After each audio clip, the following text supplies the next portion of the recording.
because it's been so fun to talk to people who are in the restaurant industry and in like the social media world. I kind of want to dig into people who are like the nitty gritty behind the scenes. Mm-hmm. Like I joked that we should have a health inspector in here. No. Well, what did we say when, the other night? We were like, let's get a competitive eater. That would be awesome. That would be but so fun. Not a good one. A guy that's like a guy that just like likes doing it. The guy who comes in last every time, but like still shows up. He's just always full and sick. That's such a funny idea. I hope we make that happen. What up? How we doing? New member of the squad. Right. Yeah. How we doing, guys? Good. How are you? Good. Great. Thrilled to be here. Me too. So everyone welcome Marty Black. How we doing? Iconic podcast producer. Right. If you could say Barstool fame. Yeah, let's go. No, it's 11 a.m. I'm drinking. Sorry, Mom. This is the life I chose. Just thrilled to meet you guys. Thrilled to get this going. This is going to be awesome. Totally. So we've done at this point 6 episodes we filmed, right? Yeah. And we didn't know what we're doing at all. Yeah. So we brought you in. Well, that's not true. Our current producers and DP know exactly what they're doing, but we don't know what we're doing. They're used to bigger and better shit than podcasting. Yeah, exactly. Than our dumbass is just getting on here and talking every week. But that's why we're thrilled to have Marty here to give us some guidance. I know. I'll do my best. But So tell me a little bit just about what you've done. Obviously, I've watched the show, but what was the sort of what made you want to do this? Yeah. Money. Well, yeah. Yeah. I mean, essentially, it's kind of funny because I feel like a lot of our friends, which makes sense. They're like, oh, like you and Max decided to start a podcast, which is true. But really, it's that the company that I work for that is promoting the podcast, Food 52, more asked us to do it because we wanted to experiment in the podcast space. And because we're siblings and both are affiliated with the company, it was just like, I feel like the easiest way to do that. Yeah, true. And we love eating and drinking. And we love eating and drinking. Right. So that's the other thing. Like we are big food fans. Like I do the cooking stuff online. Julie works at Food 52. Been a Rachel Ray fan since birth. Oh God. Yeah. But yeah. No, that may have sounded bad, but I love that woman. I love that woman with my entire heart. Yeah. Me too. But so, and then it just so happens that he and our other brother have this bar. So it was like, it just made sense. Speaking of, I love everything about this place. Like literally, every place I look, this is just like, this is the coolest place I've ever been in my entire life. I think definitely the coolest place I've ever recorded. Well, we definitely agree. We spend a lot of time here. Pretty much every day for the past 6 years. Yeah. So what is this like compared to the Barstool setup? Like, how was that thing done? Honestly, like I never had a DP. Like I was always setting up everything myself. Oh, you set the whole thing up? Yeah, like it's a lot of job. Like, and that's kind of how, the whole thing works over there is that they have a lot of people just doing everything. Like we would edit for social, set up shoots, edit, dump footage, really everything. And but I mean, what was sick about it is like all the creative freedom that you had. Unfortunately, there were some layoffs and I was part of it, but now I'm here with you guys. They're lost. Right. Yeah. So why don't you actually tell us just like how you got started in like the whole media world and the podcasting world? Actually, let's start in Louisiana because I think you don't have to go see a whole life story, but I just think it's interesting that you're like from the South. You went to LSU, and then why don't you just like tell us how you got involved? I just shouldn't be here. No. But I lived in Louisiana my whole life. I'm from a town called Shreveport, which is like northwest Louisiana. Like it's like the Seattle of Louisiana, if you could picture it that way. Really weird city, very memeable. So after I graduated, moved back there, was kind of working odd jobs, had a unfulfilling marketing career bubbling there. But I had a buddy, Ben Mintz, who's still at Barstool. Follow Ben Mintz, Wake Up Mincy, new show. It's great. He had a sports radio show. And I always loved radio. Like there's something about just like people talking that I just like love. Yeah. And so I met him just at a bar randomly. Well, I really at a party once and then at a bar. And we just hit it off, became really good friends. And he was just like, do you want to come on the show sometime?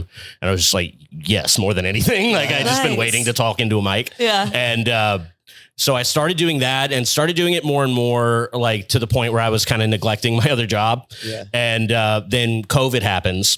I was like getting ready to come on and like, no kidding. Like the first day that I was going to be like full time on radio, they canned Ben. Oh no. No. So I was just like, I was so close to my dream. And oh my God. So that was tough. But then it's so weird when people say too, like using COVID as a reference point, like feels like yesterday. Exactly. It was like 3 years right. ago. I know, right? I know. Yeah. And then also in my mind, as you're telling the story, for some reason, I'm imagining it was like 9 years ago, but it was like no, it was just recently, 3 years ago, I guess. Wow. Yeah. Well, no, I guess a little more, but still. Right. Yeah. So COVID happens. Like I get laid off from my job, depressed. Ben just picked up everything and moved to Oxford, Mississippi, because that's just how he rolls.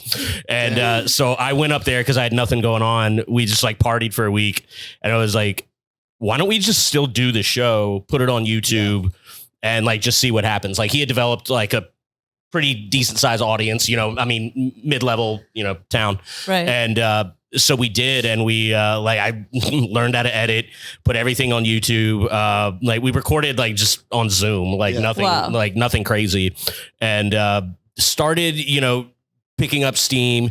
And then as COVID kind of got better, at least by Louisiana standards, he still full going from Louisiana COVID to New York COVID was very funny. Yeah.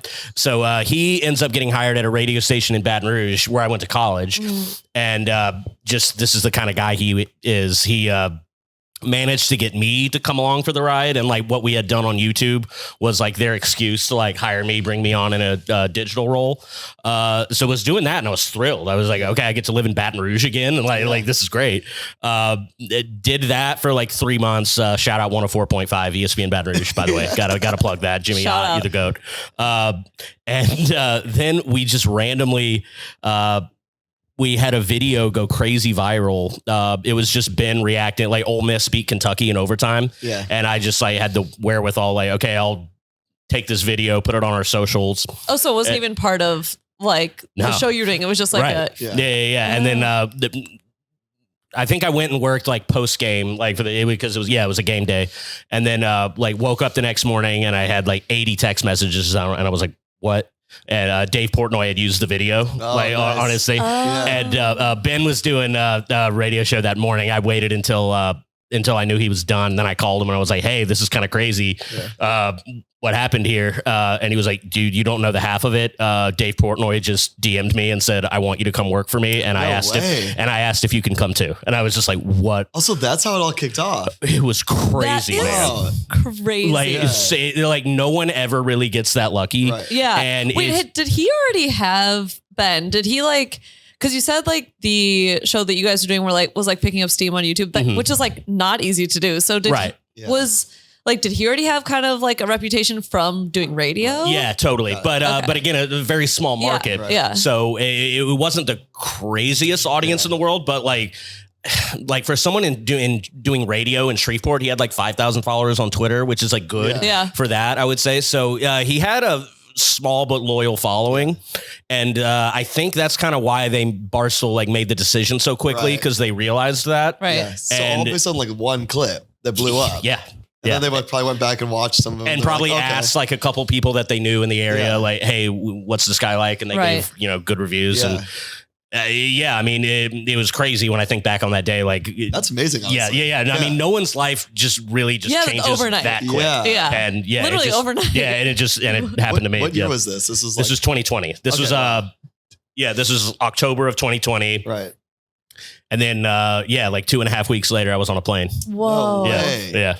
Wow. So what was the gig that they wanted you guys to do? Was it for Barstool? Yeah. So the way they do things is they kind of just hire you and don't give you any direction. They're just like, here's a laptop, go. They're like, you manifest your own destiny. Yeah. So, and like we tried to like start our own podcast, and that at the time they like you had to get shows approved, and they didn't approve it. They thought it was going to be too similar to another show there, which was stupid. So we were really just doing a lot of social stuff. Yeah. Like I didn't really know how to edit that well. I had to teach myself. But yeah, we were just going around filming videos, putting them up, started to do well. And then, as like my journey at Barstool progressed, I got put on other shows just because they needed bodies, and ended up working on the show called Out and About with Pat McAuliffe and Joey Camasta. Love that show. And yeah, thanks. Those are the best guys ever. And that is really where my career started to blossom. Like I started to, I don't want to say that. That sounds braggy, but like where I kind of found, oh, this is what I like doing. I'm a show guy. I like doing shows. Yeah. Right. And this is great. And I loved doing that. Really made it happen, honestly. It's kind of crazy when I like say it all in a row. Right. Because you get caught up in it. You don't really realize. Yeah. Did you have, before you made the move to New York, and kind of because that happened so fast, did you have any hesitancy, or were you like, hell yeah, let's go? Oh no, yeah, I was like, oh, we got to do this. Yeah. Like I wasn't dating anyone at the time. Yeah. I like we'd only been in Baton Rouge for like 3 months, so like there were still boxes out, so like I wasn't even like settled. So it was like, yeah, let's go. Right. I mean, I had to sell all my shit, which was not fun. Yeah. But yeah, no, it was. Oh, we got to do this. So you pulled up like peak COVID basically too. Yeah, that's kind of wild. Yeah, kind of what I said. So, and a part of the show we were doing in Baton Rouge, we would set up like the model of the show was we sold it to different bars, restaurants, and we would go do the show from there. So I was in bars, Smart. restaurants, casinos, like literally every night. Oh my God. And then I come to New York, and I think the second week I was in New York, Cuomo does the no indoor dining thing. So it's like, okay, I can't even go to a restaurant.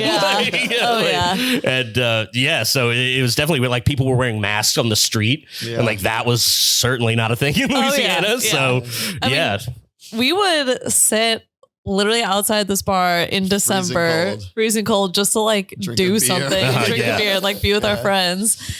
Literally, New York was like so shut down. But those were such weird times. I mean, like we all outwardly were taking it seriously, but like we all cheated a little bit. Like having like parties in our party. Yeah, you gotta have a little fun. Yeah. So you really found your stride then, I guess, when you kind of started producing Out and About. Yeah. I'd been a long time listener of a lot of podcasts, most of them at Barstool actually. So like, I really loved, the style of show. And it wasn't until I like started like working on it, being a producer, that I was like, oh, okay. Yeah. This is what I was meant to do. Like I used to watch the Dan Patrick show, and like all of his producers that would like chime in a little bit every now and then. I was like, I could do that job. Yeah. How was it being in the office and seeing people that you like watched online? Really weird. Like especially kind of fanning out, but especially in the beginning, because it was such a whirlwind. Like at the time, like my first day in the office, like 3 weeks ago, I was just in Baton Rouge, like bumming around, like. Like it wasn't even on my radar at all. Yeah. And then I walk in and Big Cat and PFT commentary there. Like we're just watching games, and I was like, oh, okay. So like people were going into the office I guess because they were making content, but like I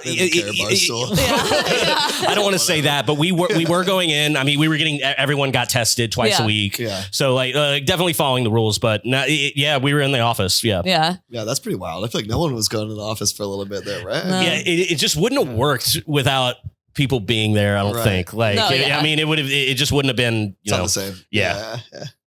Damn, that's wild. So how long was it weird until you like just got used to being around like all the people that you were kind of quicker than I thought? Like, I don't know. There was just some mechanism in my brain that was just like, well, at first I was like faking it. I was like, was trying to act like I wasn't like freaking out and thrilled to be there.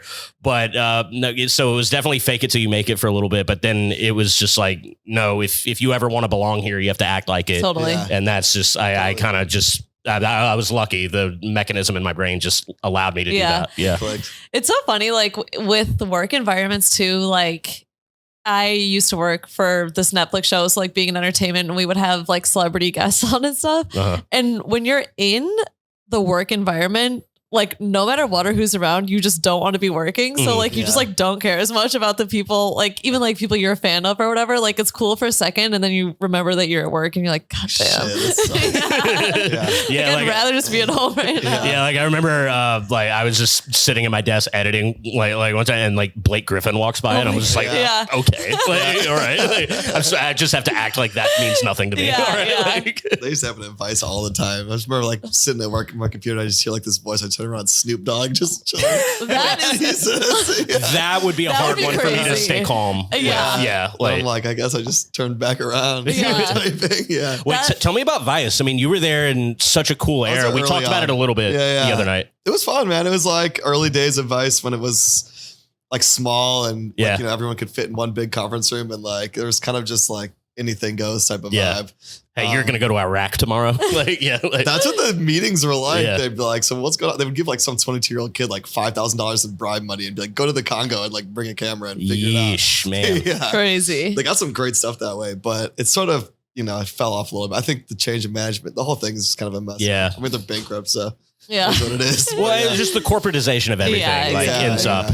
Before that, I worked at College Humor. That was like, sort of like me going to like you going to Barstool. Yeah. It was like these people who I was watching online from like Ohio. And then now I'm in the office with them in New York. I'm like, this is weird. Yeah. They were kind of the original, but they were Barstool before Barstool was big. Office. That whole thing was like pretty like their vibe. Yeah, like the behind the scenes part of it is almost cooler than like what we do. That was cool. That was like Jake and Amir were like, shout out Jake and Amir.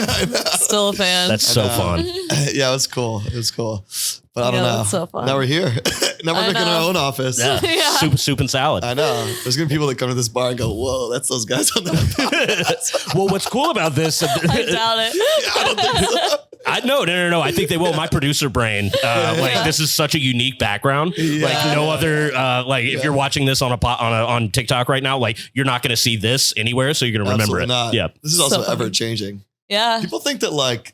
So I'm a partner in this bar with a bunch of other guys, and they think that like we did this, like that we just came in and like tagged it all up. I'm like, this place started completely blank and just completely white. Like people started rolling in with markers. So are you just boys with a bunch of artists, and like that's just kind of how it happened? Not even like it was just a bunch of degenerates that come in here. Right? No, they're the best. Come on now. No, I love them. I'm just saying, like over the years, like. Well, I mean, this isn't shoddy work. There's a lot of really nice work in here. There are a lot of really talented graffiti artists that like are really big in New York that just hang out once in a while here. And tag something, but you never really know like who they are, what they look like. They're so mysterious. You know what I mean? Like they don't graffiti always fascinated me. Like I don't I don't understand how you even do it. He used to do it. I used to do it when I was a kid. Really? Yeah. Just I mean, total dirtbag. I'd go like in the tunnels, like around Ohio, just, like, throw up huge pieces for no reason. Nobody probably ever saw it. They were pretty good, honestly. They weren't bad. I mean, you just grab a marker and do whatever you want. We got to get you a marker. Actually, throw something up. Oh yeah, no, I'll try. Yeah. So what do we got? What are some of the ideas we were brainstorming the other day for the pod? I just love conversations, and I think this space, like the restaurant industry and the bar industry, there's so many wild people with the craziest stories, and I just want to dig into that. Yeah, kind of like I'm kind of fascinated by that, and like I mean, there's no other place that I'd rather do it than in New York City, you know, in Brooklyn. Right. Never ending stream of people here that are wild. Right. Yeah. I mean, like what else? Like it's totally limitless what could happen here. Totally. It's going to be awesome. Yeah. I know. I really want to get into like, because it's been so fun to talk to people who are in the restaurant industry and in like the social media world. I kind of want to dig into people who are like the nitty gritty behind the scenes. Mm-hmm. Like I joked that we should have a health inspector in here. No. Well, what did we say the other night? We were like, let's get a competitive eater. That would be awesome. That would be like so not fun. A good one. A guy that's like a guy that just like likes doing it. The guy who comes in last every time, but like still shows up. He's just always full and sick. That's such a funny idea. I hope we make that happen. We should definitely do that. That's the best. Just like keeps trying, like keeps the dream alive. Like he's gonna win one day. Never even came in third. Just like the Jamal Mashburn of competitive eating. That's just like average. Just eats at a normal rate, but like in the competition, only eats 3 hot dogs. Someone else eats 30. I would love that. That's so funny. Yeah. And then, or like a restaurant reviewer, like a food critic. A critic would be like fun. a real critic. Yeah. Just dive into that, but like not like a hoity-toity one. Like we would have to find like someone cool. Totally. But like that would be sweet. Yeah. I know. I would have so many questions about that. I know. I want to get someone from like a 3-star Michelin restaurant. Yeah, like someone who's like cool. got the tweezers out all the time. Mm-hmm. It's like just see what the vibe is like in that environment. You know, totally. Even like if it wasn't the chef, even like a server, I feel like that would be such an interesting person to talk to from a restaurant like that because it's so intense. Like the actual service aspect of it. I never worked in a restaurant, so I have so much respect for those people. Like you're just 100%. Like never stopping. Like totally. It's a hard grind. Yeah. Such a grind. Should we start doing shots or what? I think we should. Okay, so soup and salad, that's part of it, right? Yeah. It means a beer and a shot. Yeah. It's just the dumb lingo from the bar. Yeah. I don't think anyone really says that anywhere besides here, but. Should we tell Marty why it's called that? We probably talked about it on here before, but might as well. Yeah, I don't know. It's just we had that like age-old conversation of is cereal soup? Wait, do you think it is? Started. Okay, I did listen to this episode where y'all talked about it. I'm trying to think. Yeah. I mean, how could it not be? It has all the makings of soup. Exactly. Agree. Some people are very passionate that it's not, but I agree. They're all wrong. And see, I like that way more because I hate is a hot dog a sandwich argument. I know. It's so boring. Like like the most boring person in the world asked that question, but I like this one. Totally. Yeah. It's so, but is a hot dog a sandwich? Just feels so like Reddit millennial to me. I know. Literally. Yeah. But by the logic, cereal is soup. So is beer or any liquid. The beer was a stretch, but anyway, that's what one of the bartenders, Sean, said. Yeah. So I mean, you can drink soup. I drink soup all the time. Of course. Yeah. Exactly. All right, so we got to say, like, so Marty's going to be like the third cam. I don't even think we talked about that. Yeah, true. So going forward, you're going to be hanging behind the bar. Is that the vibe? Yeah, I think so. Cool. Like, I mean, definitely it's going to be you guys and the guests, but yeah, like I want to be in there. Like I always have questions. Yeah. Like no matter what. So yeah, thrilled to be able to do that. Totally. Like, I'm hyped for the third person. Marty's our Jamie. Yeah, totally. Or Robin. I prefer Robin. Yeah, Robin. Yeah. Are you a Howard fan?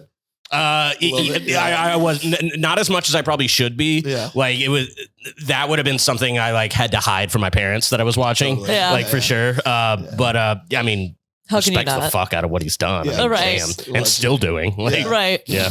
Are you're all stoked that Beatles back? Oh, love Beat. Big fans of Beat. I didn't even know he's back. Wait, I didn't know that either. Okay, I thought maybe not, but like my TikTok. He's always kind of around. Oh, he's huge on the internet. I don't know. He probably has no idea. My TikTok is just all Beetlejuice. Yeah. Tons of same. Yeah. He's just in Georgia walking around somewhere. I know. Who was talking about that? Like Theo Vaughn was saying that Beat would be like his like number one. Oh, I saw that clip. Yeah. I mean, like, how could he not be? Like, they're like, who's your dream number one like white whale guy? And he just goes Beetlejuice. He's a legend. Truly. Who's our white whale? Let's figure that out. Good. Beetlejuice. No, let me think. Who do we get if we get anybody? I know. I'm trying to think of like food related. Guy Fieri would be sick. Oh my god. Yeah, I guess that's it. Yeah. Guy Fieri. Yeah. Paula Deen. Just kidding. Exactly. Can you imagine her in this setting? So Make her funny. take shots of well tequila. I don't know. Any of those big like TV personalities would be sick to have. For sure. Like Gordon Ramsay, something like that. Kobayashi. I mean, that'd be epic for the. Yeah. We'd have to lie and say we speak Japanese just to get him here. Wait, have you guys seen that? The AI like program that you can film someone speaking in like English, let's say, and then it like deep fakes your mouth and we'll translate it to another language. Yeah, we're that doing creeps that for me this out. show too. Speaking Japanese. Wait, that would be amazing. I know. This should air in every country. That shit freaks me out though. Yeah. It is scary. I know, it's weird. It is. Like imagine where it's like imagine where like all that is going to be like 5 years from now. Like you're going to be able to do anything. Like I know. We're not even going to be shooting this podcast. We'll just be at the bar drinking and it'll be like robot versions of us in the thing. Yeah. We'll just upload everything and be like, oh, like create a podcast about like, pretend like you're me. Yeah. Man, I'm trying to think. Who else would we like really want on here? Sean Evans, maybe. That would be great. That'd be cool. That would be cool. The chicken shop girl. Amelia, I think it was. Yeah. Yeah, that would be fun. I just saw they did a little crossover. They did. Smart. I know, very smart. 2 internet-based chicken shows. Yeah, exactly. Although Hot Ones, they have it on DoorDash now, but it's not. I saw that. But it's only the middle tier sauces. Yeah, like you can go to the end. Yeah, like they don't you can't like get last dab chicken. Right. And like that's what I want. I want to. Right. Yeah. That's our hottest one. They sell that at Heatoness in Williamsburg. Should we get a bottle and try it here? Yeah. I'll just do the last dab. I've tried, the crazy one that they'll never take off, Da Bomb. Da Bomb, yeah. I've tried it and it's brutal. Really? Like, I believe it. Isn't that in the middle somewhere? That's not even at the No, it's toward the end. It's like 8 or 9. Okay. But yeah, like I put just like a little bit on my finger, and then did that chugging milk. Yeah, and it's like there's no flavor either. It's just that's what people always say. Like that one just sucks, but then they say the last dab at least has like some flavor to it. Yeah, right. So I want to try that. I do want to try that. Nothing like being kind of fucked up or having a night out and then going home with like one friend and just watching 40 music videos. It's so fun. Yeah. It's so fun. Yeah. It's so fun. Yeah. Like if I go to heaven, like and it's real. Like that's how every evening is going to end. Just watching music videos. Yeah. With a good friend. Yeah. I used to watch MTV Jams like religiously as a kid. Did you have that channel? It was just rap music videos for hours and hours. I don't know if I don't really remember. I think MTV, like by the time I was, that age, it had already deteriorated. That's true. Yeah. Fair enough. Yeah. Man, in the morning before school, just have MTV TRL on. I do, I love TRL. Yeah. 106 in Park was good, but that was VH1, right? That was BET. Yeah. Oh, BET. Yeah. Sorry. VH1, I don't think they really had like a music video show, did they? That was like Behind the Music. Oh yeah, that's right. Right? Yeah. That was VH1. Yeah. Yeah. Those are good, but they're all the same. Like, if you ever watched a bunch of those in a row, it's just like things were good, then things were bad. You know what's good, actually, that I've been rewatching recently and got sparked because of TikTok is Rob Dyrdek's Fantasy Factory. So good. That show is never so watched funny. it. Like, really? It was just like a skater spending money, basically. I mean, he was a little bit older at that point, but he was just like living in a warehouse in LA, doing whatever he wanted. They must have given him a budget of a bunch of money every month, and he just said, "Fuck it, like, we're gonna build a like snowboarding ramp inside of a warehouse." I've come around on him maybe more than any person in the entire world. Like when I first, I don't know, when I first was introduced to him, I was just like, "This is the tooliest."